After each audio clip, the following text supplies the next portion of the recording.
आता बातम्या विस्तारानं महत्त्वाची बातमी। लोकसभा उमेदवारांची यादी शिंदे गटाकडून दिल्लीमध्ये सादर करण्यात आली अशी माहिती सूत्रांकडून मिळते। शिंदे गटाच्या उमेदवारांची यादी भाजप हायकमांडकडे सादर करण्यात आलेली आहे।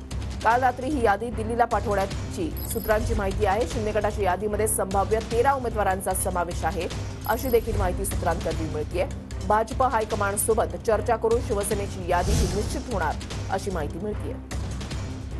संदीप राजगोळकर आमचे प्रतिनिधी आमच्या सोबत आहेत, अधिक माहिती जाणून घेणार आहोत। संदीप, वृषाली, खरं तर महायुतीची जी जागा वाटपाचा फॉर्म्युला आहे तो निश्चित झालेला आहे अशी समजते आणि जी संभाव्य यादी आहे ती आज किंवा उद्या म्हणजे येत्या 48 तासामध्ये ती जाहीर केली जाऊ शकते। मात्र आत्ताची महत्त्वाची अपडेट हीच आहे की महाराष्ट्रामधून संभाव्य उमेदवारांची जी यादी आहे ती मुख्यमंत्री एकनाथ शिंदे यांच्या शिवसेना पक्षाची जी यादी आहे ती यादी काल रात्री उशिरा भाजप हायकमांडकडे दिल्लीला पाठवण्यात आलेली आहे आणि या यादीमध्ये जवळपास संभाव्य 13 उमेदवारांची नावं आहेत। ज्या ठिकाणी 2019 साली 13 उमेदवार जे निवडून आले होते किंवा 13 खासदार जे निवडून आले होते ज्यांनी शिंदेंच्या पक्षामध्ये प्रवेश केला होता त्या जागांवरती खरं तर ही यादी आणि 13 मधली जवळपास बहुतांशी नावं 80% नावं ही विद्यमान खासदारांचीच असल्याचं देखील सूत्रांचं काही म्हणणं आहे। काही जागांवर बदल केलेला आहे असं देखील सांगितलं जातं। आता महत्वाचं हेच आहे की पुढच्या काही तासांमध्ये भाजपच्या हायकमांडकडून राजधानी दिल्लीतून त्याबाबत निर्णय घेतला जाईल आणि तो निर्णय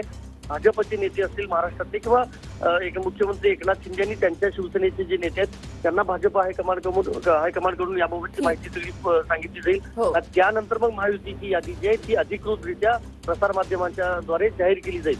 त्यामध्ये पुन्हा कुणाची नावं असणार हे बघणं महत्वाचं आहे आणि दुसरं महत्वाचं भाजप हायकमांड याबाबत काय निर्णय घेतं, कारण अनेक खासदारांच्या बाबत नाराजी आहे। त्यामुळे या यादीकडे संपूर्ण राज्याचं लक्ष असणार आहे। धन्यवाद संदीप दिलेल्या सविस्तर माहितीसाठी।